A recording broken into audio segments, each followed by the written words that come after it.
El mensaje que vamos a traer esta tarde, vamos a traerlo con tranquilidad. Necesito atención, únicamente. Ustedes ya saben mi manera de predicar, ya saben que yo no soy de los que pido a una congregación, digan amén, digan aleluya. Me basta con que haya un poco de silencio, porque de momento no vamos a usar piano. Atención, y si quieren tomar ahí algún apunte, pues también pueden tomarlo, porque vamos a hablar de un tema de vital importancia. Ayer era a las 3 de la mañana y seguía navegando en este tema, así que yo ruego a Dios que pueda poder explicarlo conforme el Señor me lo ha mostrado a mí. Amén. Vamos a predicar, como he dicho esta mañana, del texto más conocido de toda la Biblia, el corazón del Evangelio, el más leído, el que cualquiera que se le diga 3:16, ya saben que hablamos de Juan, y que muchísimos podrían citar de memoria. Vamos a hablar de este maravilloso texto. Amén. Y mientras trabajamos con este texto, vamos a responder algunas preguntas y vamos a atacar alguna que otra herejía. ¿De acuerdo? Juan capítulo 3, verso 16, dice la Biblia: porque de tal manera amó Dios al mundo, que ha dado a su Hijo unigénito, para que todo aquel que en Él cree no se pierda, mas tenga vida eterna. Nunca pierde la belleza este texto, ¿verdad? Porque de tal manera amó Dios al mundo. Yo que soy muy preguntón, me pregunté de qué manera Dios nos amó. De tal manera ha amado Dios al mundo, sí, pero ¿de qué manera? Entonces la Biblia, mira, Dios encerró en su palabra una cosa. Dice la Biblia que su palabra es espíritu y es vida. La palabra de Dios tiene vida. De vez en cuando deberías preguntar a la Biblia y verás cómo te responde. Entonces, una de las formas de entender la Biblia es hacer preguntas a la palabra. De tal manera amó Dios al mundo. Y yo me preguntaba, ¿pero de qué manera me amas? ¿Por qué el amor de Dios es mejor que el amor que yo tengo a mis hijos, a mi esposa, a mi familia? ¿Por qué el amor de Dios es mejor que mi amor? ¿Por qué es más excelente que el amor que yo tengo a mis hijos, por ejemplo? ¿Por qué el amor que Dios tiene hacia el mundo es mayor que cualquier amor que existe? Bueno, pues eso lo vamos a responder. Verán, la filosofía es anterior a la ciencia. Ahora las cosas se razonan científicamente. Cuando no se podían hacer pruebas científicas, se hacían coloquios, se formulaban hipótesis, se llegaban a una conclusión. A eso se le llama filosofía. La filosofía es la ciencia que estudia las causas más remotas de un hecho. Voy a volver a repetirlo. La filosofía es la causa que estudia las causas más remotas de un hecho. Un ejemplo. Alguien que le puedan preguntar, ¿el púlpito?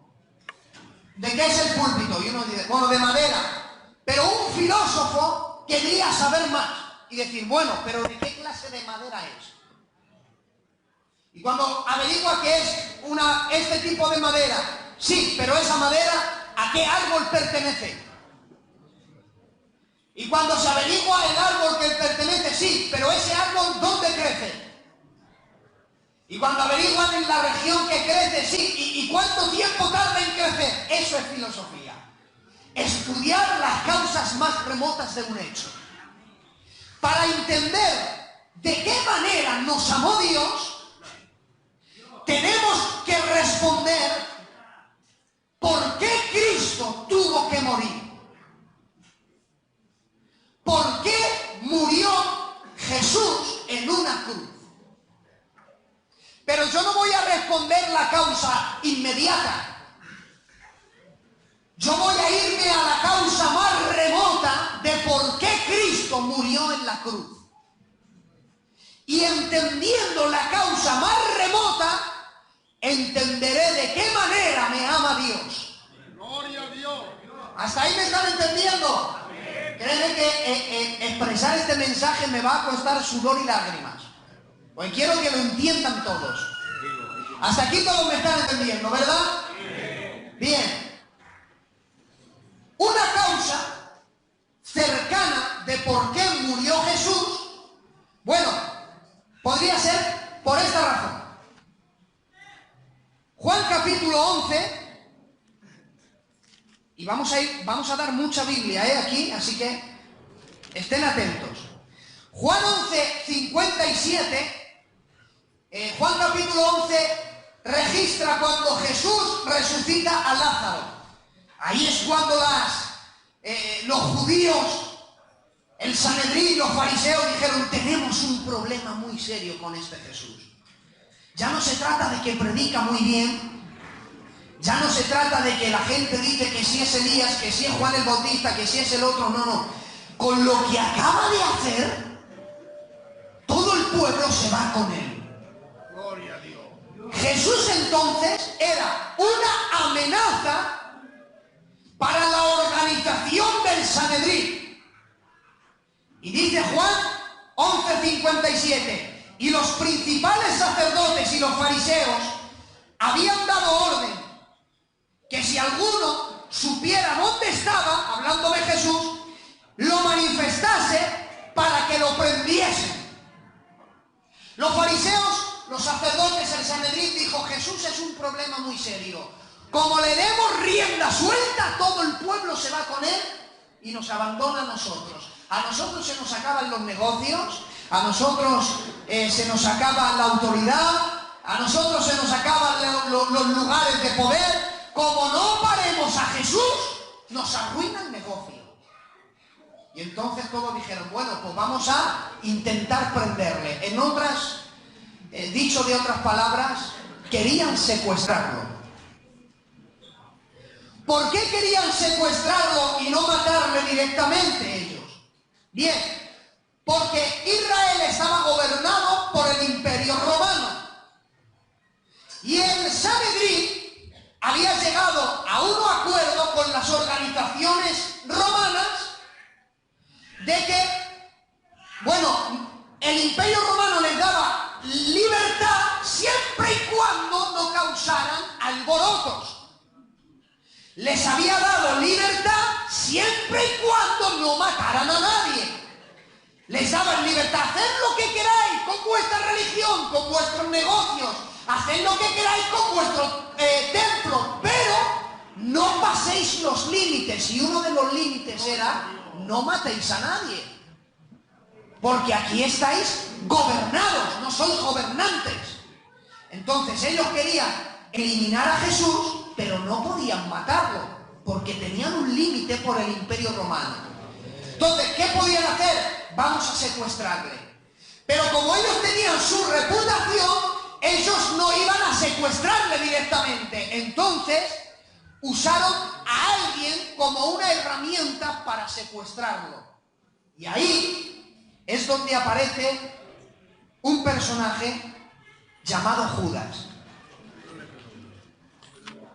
Dice Mateo, capítulo 26 y verso 14. Entonces, uno de los 12, que se llamaba Judas Iscariote, fue a los principales sacerdotes y les dijo: ¿qué me queréis dar y yo os lo entregaré?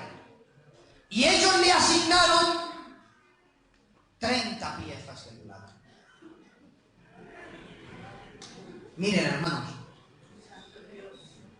Cuando Judas le dice, ahora sí toca el piano y luego vas a quitar, porque esto quiero decirlo con dulzura. Bueno, yo os lo entrego. Yo os ayudo para secuestrarlo y entregároslo. ¿Qué me dais? Y dijeron los sacerdotes, bueno, creo que está bien que te demos 30 monedas de plata. ¿Saben ustedes que 30 piezas de plata era el precio de un esclavo? Si querías comprar a un ser humano para que fuera su esclavo, tenías que pagar al que lo vendía 30 piezas de plata. ¿Qué precio pusieron a Jesús? El precio de un esclavo. Pero si es lamentable que los fariseos le pusieran el precio de un esclavo, ¿qué corazón tenía Judas para aceptar 30 monedas de plata? ¿De verdad le tenía en tan baja estima? ¿De verdad para Judas Jesús tenía tan poco valor? ¿Qué valor tienes a Jesús? ¿En qué alta estima le tienes? ¿Qué es lo que vale para su persona? Y yo lo dejo ahí en el aire para que medite. Y entonces Judas llega a un acuerdo, yo os lo entrego. Pero claro, aun cuando Judas le ha traicionado y le ha entregado al Sanedrín, aún así no pueden matarlo. Pueden hablarle, pueden interrogarle, le golpeaban, pero le golpearon dentro del patio de Caifás, es decir, dentro de una casa. No le llevaron, no le hicieron un juicio. Lo que hicieron con Jesús fue ilegal ante la ley, porque no le hicieron un juicio ante el Sanedrín. Le llevaron a la casa del sumo sacerdote y en secreto allí le pegaron, allí intentaron que blasfemara, allí buscaron gente, le pagaron para que fueran falsos testigos, para ver si podían hallar un delito. Todo lo hicieron en la oscuridad, en secreto, en las tinieblas. Y ellos se mordían porque no podían matarlo, tenían un límite. ¿Qué necesitaban? La intervención política. Y entonces dijeron, ya está, ¿a quién podemos usar políticamente para que nos den la firma para poder matarle? Dijeron, ya está, vamos a Pilatos. Si leemos la historia de Pilatos, la historia secular, básicamente Pilatos era una marioneta en las manos de cualquiera. Ellos no fueron a Herodes, porque Herodes Antipas era muy malo, porque había aprendido muchas cosas de su padre, que su padre hizo. Mira, nos sorprendemos que él mandara matar a los niños menores de 2 años, y nos sorprendemos y mató a sus hijos, mató a sus hermanos, y mató a sus hijos porque dijo, después de mí no quiero que nadie reine. Y a Herodes Antipas no le pudieron matar, por eso reinó en su lugar, y había aprendido de él. Y claro, a Herodes no se le puede manipular, pero a Pilatos sí. Y se van a Pilatos y le presionan tanto a Pilatos que Pilatos se lava las manos y dice, bueno, haced con él lo que queráis. Ya tienen políticamente una firma para acabar con él. Pero ahora hacemos la pregunta. ¿Fue Cristo una víctima del odio de los judíos, de la traición de Judas y de la firma de Pilatos? ¿Fue Cristo una víctima de todo eso? La respuesta es que no. Y yo les voy a decir el porqué. Vamos a ir a las causas más remotas. Mateo 26, 53. ¿Acaso piensas que no puedo orar a mi Padre, dijo Jesús, y que Él me mandaría más de 12 legiones de ángeles? Cuando vinieron a prender a Jesús, Pedro sacó aquella espada que no es que iban como samuráis, era un cuchillo pequeño. Bueno, no era pequeño, pero bueno, era un cuchillo. Y cortó la oreja a Malco. Le dijo, guarda tu espada, no sabes que al que espada hiere, a espada muere. Porque lo que se siembra se recoge, Pedro. No hagas nada, tranquilo. No sabes que llora mi Padre y viene aquí 12 legiones de ángeles. O sea, cuando vinieron a prenderle, él no opuso resistencia. Pero miren lo que dice Juan, capítulo 10 y el verso 17. Juan capítulo 10, verso 17. Y aquí ya nos vamos frente a Pilatos. Bueno, miren. Por eso me ama el Padre, dice Cristo. Porque yo pongo mi vida para volver a tomarla. Dice Jesús, nadie me quita la vida, sino que yo mismo la pongo. Tengo poder para ponerla y tengo poder para volver a tomarla. Este mandamiento recibí de mi Padre. Por eso, es una víctima del odio judío, de la traición de Judas y de la firma de Pilatos. ¡No! Porque si él quiere, ora y desbarata todo eso. Si él quiere, cuando Pilatos le dijo, ¿no sabes que yo tengo autoridad para soltarte? Se le quedó mirando Jesús y dijo, cállate, que ninguna autoridad tendría sobre mí, sino aquella que te es dada del cielo.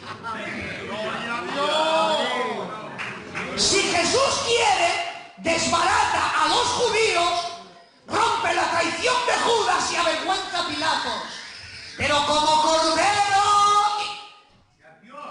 fue al matadero enmudecido y no abrió su boca. Entonces fue Jesús una víctima. ¿Murió Jesús por el odio de aquellos, la traición? La respuesta es que no. Bueno, entonces, ¿por qué murió Jesús? Vamos a otra causa. Ya que hemos descartado esa causa, vamos a la siguiente. Cristo murió por esto. Primera de Corintios 15:3. Porque primeramente os he enseñado lo que asimismo recibí, que Cristo murió por nuestros pecados conforme a las Escrituras. Oh, qué bonito. Ahora miren, y aquí ya me voy a poner serio y quiero que tomen cada palabra con pinzas. A la pregunta de ¿murió Cristo por mis pecados? La respuesta es que sí. Lo dice la Escritura. No podemos decir algo que la Escritura dice claramente. Cristo murió por nuestros pecados. ¿Murió Cristo por mis pecados? La respuesta es que sí. ¿Pero qué estamos estudiando? La causa más remota. ¿Hay una causa más grande que morir por los pecados? Maestro, toca, acompáñame. Miren, si esto fuera el broche final, que ya no hubiera una razón mayor, que el límite es, Cristo murió porque tuvo que morir por los pecados. Si ya no hubiera más, tendríamos un problema muy serio. ¿Hasta aquí me están entendiendo? Amén. Bien, pues tomen aire, porque ahora viene lo profundo. Si solamente la decisión final fue muero porque tengo que morir por los pecados y nada más, ya no hay otra razón, es que tenemos un problema muy serio. De ahí se genera que hay mucha gente que piensa de la siguiente manera: Dios hizo la creación, Dios creó a Adán y Eva, y bueno, el hombre pecó, y, oye, pues tuvo que morir en la cruz. Hay gente que piensa, bueno, como le salieron mal las cosas, tuvo que solucionarlo. Él quería hacerlo todo bonito, pero le salieron mal las cosas, y claro, tenía que tenía que morir.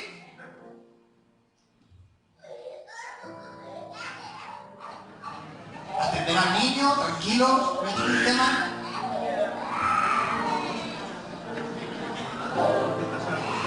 Nada, tranquila, salga despacito, no pasa nada. Hoy quiero predicar tranquilo.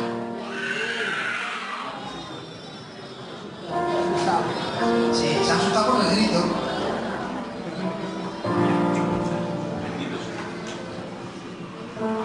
¿Jesús murió porque tenía que arreglar algo que le ha salido mal? La respuesta es que no. Por lo tanto, si Él no tenía que arreglar nada porque no hizo nada malo, Cristo no estaba obligado a morir en la cruz por mis pecados. No tenía la obligación. ¿El por qué? Vamos un poquito más profundo. Porque el pecado, y aquí ya es doctrina, el pecado es la afirmación de la dignidad humana. El pecado es la afirmación de que Dios ha hecho al hombre libre. Ahora necesito que me acompañen. Todo lo que Dios ha creado a nivel de seres, tanto humanos como angelicales, los ha creado con libre albedrío. No hay ningún ser en el universo creado por Él que tenga la obligación de estar a su lado, quiera o no quiera. No existe eso. Aún estando en lugares preeminentes, en el cielo, teniéndolo todo, hubo alguien que allí arriba se rebeló. Y hubo ángeles que se rebelaron y hoy son demonios. Porque Dios no ha creado a ningún ser con la obligación de tienes que hacer lo que yo te digo sí o sí, te guste o no. Porque Dios ha creado a todo ser con la opción de escoger. ¡Gloria a Dios! Hasta aquí me van entendiendo, ¿verdad? Por eso es que Dios no está obligado a morir por mis pecados, porque Él no es el responsable. Y ahora aquí me paro. Dios no es responsable del mal real. Vamos a ver, Dios tenía, miren qué sabiduría de Dios. Dios tenía una opción. Opción número 1. Señor, pues ya pudiste crear todo santo y no haber pecado, ni haber nada, todo bueno. Bien, pongamos una opción. Opción 1, Dios podía crear a todo el mundo santo. Si Dios crea a todo el mundo santo, únicamente tendrían la opción de ser santos, ¿sí o no? Si no hay opción, no existe libertad. Es como en China, se crean elecciones para la presidencia y hay un solo candidato, el gordito ese. Eso no son elecciones, solo hay un candidato. Si Dios crea al hombre solo santo, sin opción a nada más, no hay libertad. Digo yo, ¿amarías a un Dios que te obliga a hacer algo sí o sí, quieras o no?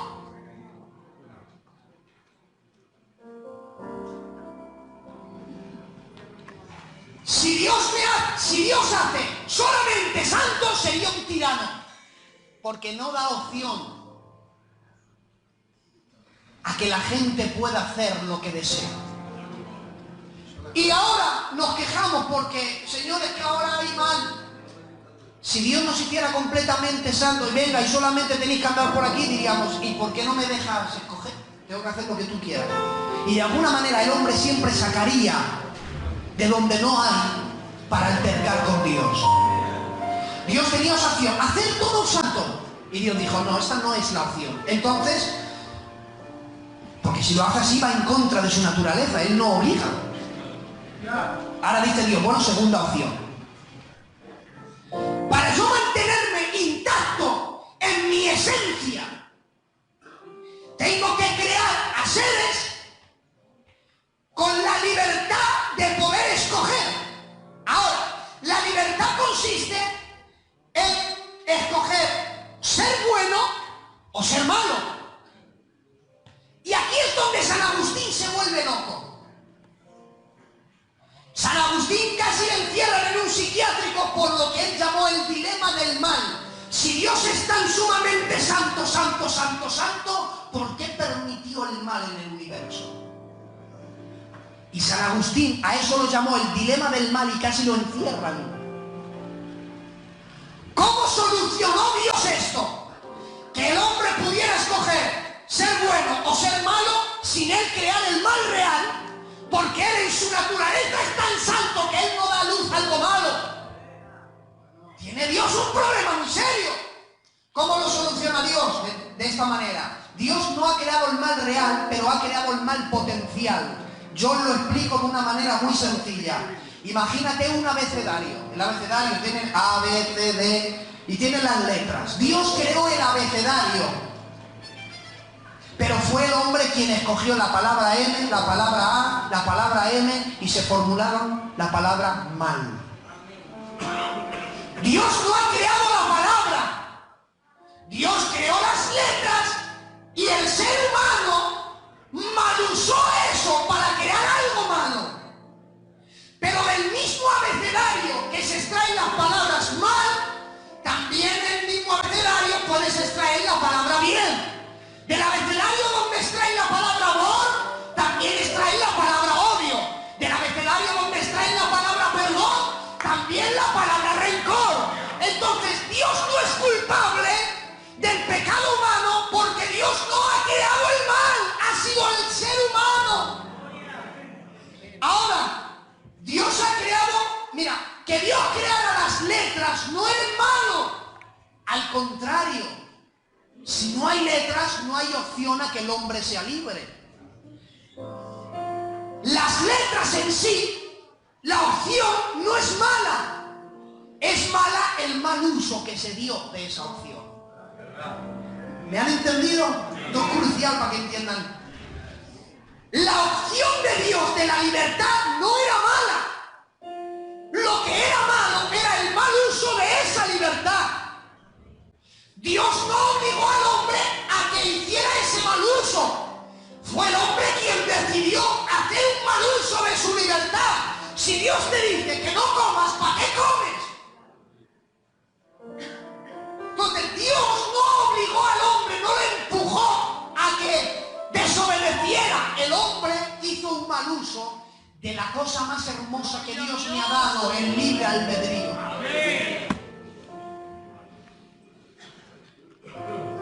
Y llegado a este punto ataca directamente uno de los puntos calvinistas. El hipercalvinismo enseña el tulim. Tulim son 5 letras que en inglés son las 5 primeras letras de los 5 puntos calvinistas. Y las 5 primeras letras es la T, la U, la L, la I y la P y forman la palabra tulim. Cuando escuches tulim, están hablando de los 5 puntos calvinistas. Los 5 puntos calvinistas, número 1 es la depravación total. El hombre está tan sumamente depravado, depravado, depravado, depravado que es imposible creer. Eso enseña el hipercalvinismo. La gracia irresistible. Es decir, que cuando Dios llega con su gracia, no te puedes resistir. Bueno, hay un texto por ahí que dice: resististeis al Espíritu Santo. Gloria a Dios. ¿Y cuánta gente ha endurecido su corazón y han resistido al Espíritu Santo? Otro de los puntos es la expiación ilimitada. En la muerte de Cristo se sacrificó una vez para siempre y ha perdonado todos los pecados y ya pueden ir pecando y pecando y pecando y como ya han muerto ya han sido perdonados. Eso es lo que enseña el hipercalvinismo. Enseña la perseverancia de los santos, que ya la misma palabra lo explica todo, y la elección por soberanía. Y eso es lo que ataca este mensaje. Si Dios ha hecho al hombre libre, no es lógico que exista la elección por soberanía, que Dios ha escogido a unos para salvar y a otros para condenar. ¿Y dónde está ahí la libertad de escoger? Muy bien. ¡Qué bien! Los pobrecitos que se van al infierno no porque ellos quieran irse, sino porque alguien lo decidió por ellos. La elección por soberanía entonces no muestra un Dios de amor, sino a un Dios caprichoso. Es más, un Dios mitológico. ¿Saben la diferencia entre el Dios de la Biblia al Dios mitológico? El Dios mitológico no tiene limitaciones. Un Dios mitológico no tiene limitaciones. Un Dios mitológico puede dar limosna y robar, porque no tiene limitaciones. Puede engendrar una hija y matarla, no tiene limitaciones. Eso es un Dios mitológico. El Dios de la palabra, oigan, es un Dios con limitaciones. Gloria al Señor. No quiero que me respondan. Dios todo lo puede. La respuesta sería sí. Y ahora vuelvo a preguntar. Dios todo lo puede. La respuesta sería no. ¿Por qué? Porque la Biblia dice, es imposible que Dios mienta. Es imposible que Dios cometa pecados. ¿Dios todo lo puede? Sí, Dios todo lo puede. No. ¿Y sabes por qué no todo lo puede? Porque si no, ¿por qué lloró Jesús y dijo, ay, cuántas veces quise uniros? Como la gallina junta sus polluelos debajo de sus alas y no quisisteis. Ahí enseña, si fuera por mí os unía a todos. Pero es que resulta que no queréis uniros. ¡Gloria a Dios! No existe elección por soberanía. Si Dios todo lo puede, Dios manda a todos al cielo. ¡Amén! Porque la Biblia dice que Él no quiere que nadie se pierda. Entonces la elección por soberanía no existe. Porque el Dios que según los que creen que manda a unos al infierno, resulta que ese Dios no quiere que nadie se vaya al infierno. No existe entonces.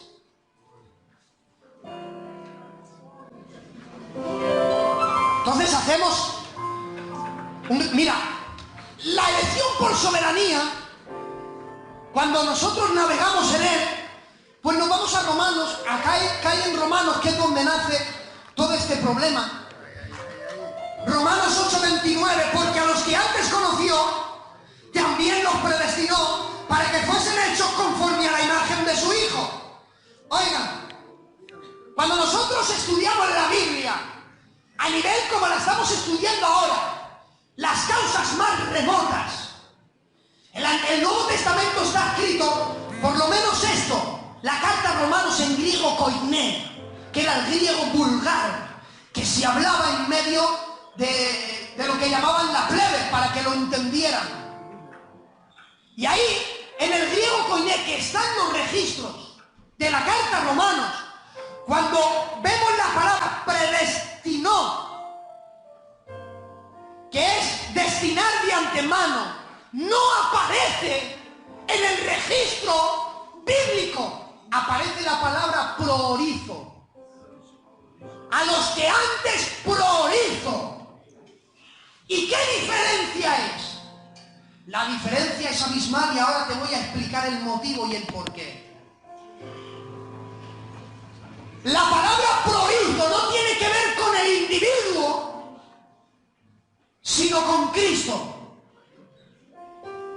Lo que predestinó el Padre no fue la persona de los individuos, sino la persona de Cristo. En Cristo, claro que estás predestinado para ir al cielo.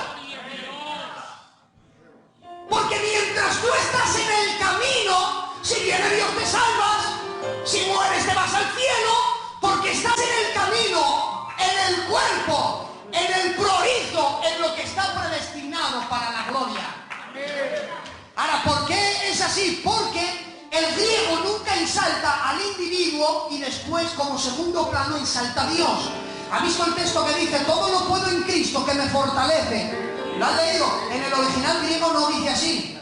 No dice todo lo puedo porque Él me fortalece. Primero yo y luego Él.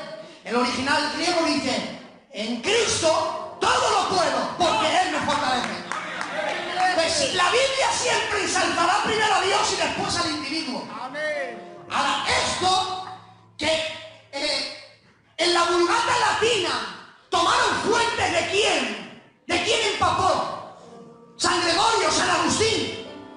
¿Saben ustedes qué es San Agustín? Mira, San Agustín era el depravado. Leanlo, lean la biografía de San Agustín. Era el depravado más cruel de todos los tiempos.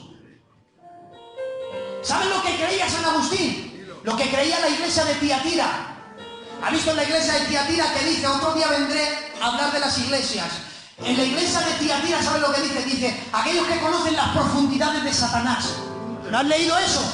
¿Sabes qué significaba las profundidades de Satanás? Yo te digo lo que significaba. Era, peca tanto, peca, profundiza tanto en el pecado.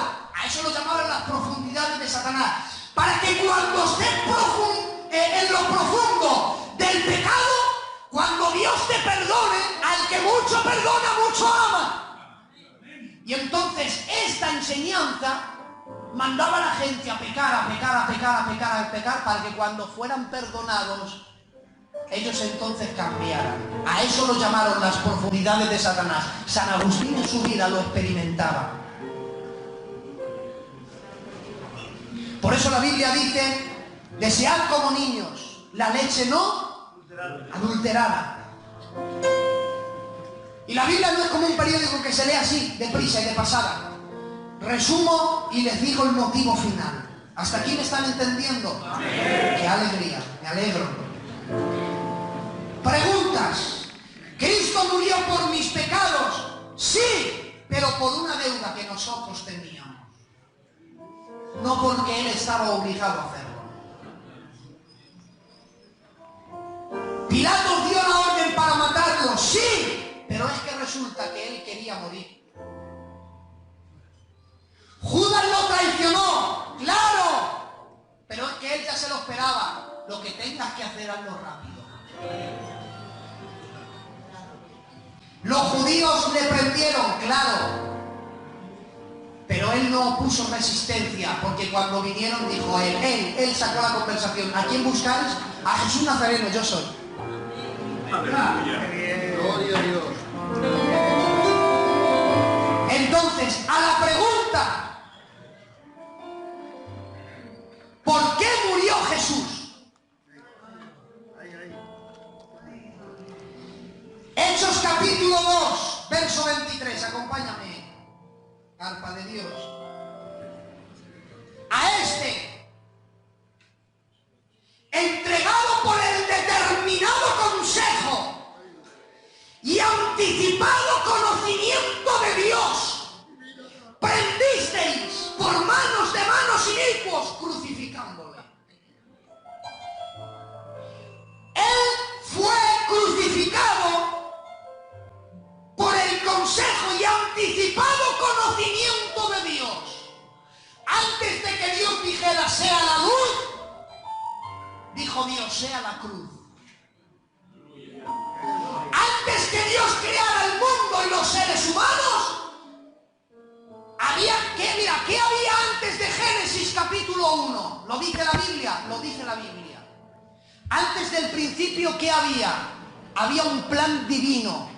Dice Juan 17, Padre, glorifícame con la gloria que tuve contigo desde el principio. O más bien, desde antes de los tiempos, hablando de Génesis. Pero ¿qué más cosas hubieron antes que empezara el Génesis? Dice el Cordero, destinado desde antes. ¿Desde cuándo? Desde antes de la fundación del mundo. Dios ya tenía un antídoto creado por un veneno. Dios sabía todas las cosas porque si no, no es Dios. Pero Él fue entregado por el determinado consejo. ¿Ustedes se creen que si Dios escoge a unos para salvación y a otros para condenación, antes de hacer todas las cosas, El determinado consejo es sufrir como sufrió él. ¿Y qué necesidad tiene? Pues hazlo de otra manera. Pero en el determinado consejo de Dios estaba la libertad de sus criaturas.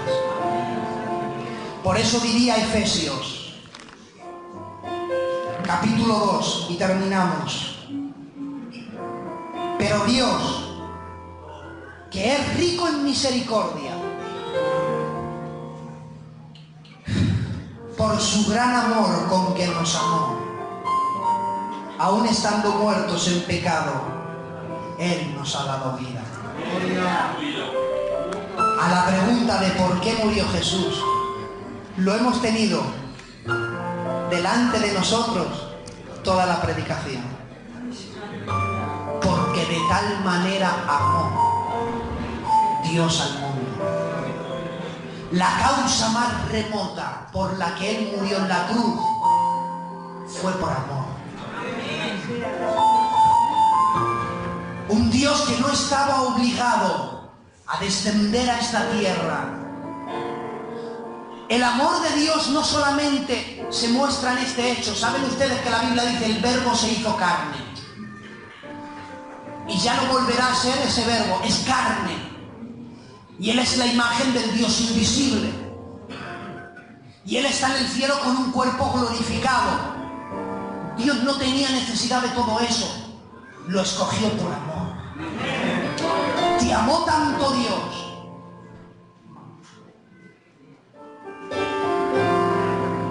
que no quiso vivir una eternidad sin que estuvieras a su lado.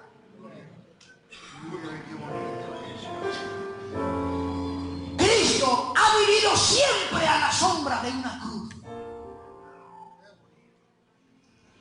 Lo que le movió a morir fue el amor.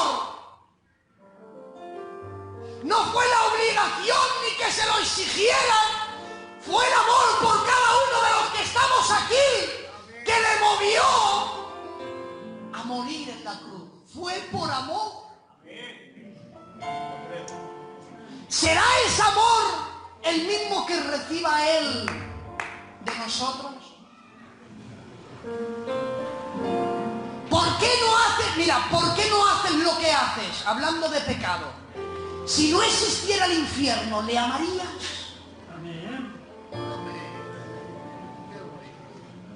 Si Dios ya no te bendijera, ¿lo amarías?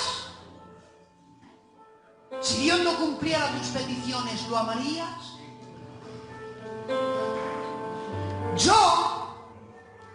Yo no soy fiel a mi mujer por temor a que siendo infiel se den cuenta y me dejen. No, yo no la soy infiel porque la amo. ¡Qué bonito! Es el amor lo que a mí me lleva a no dañarla a ella ni dañarme a mí mismo.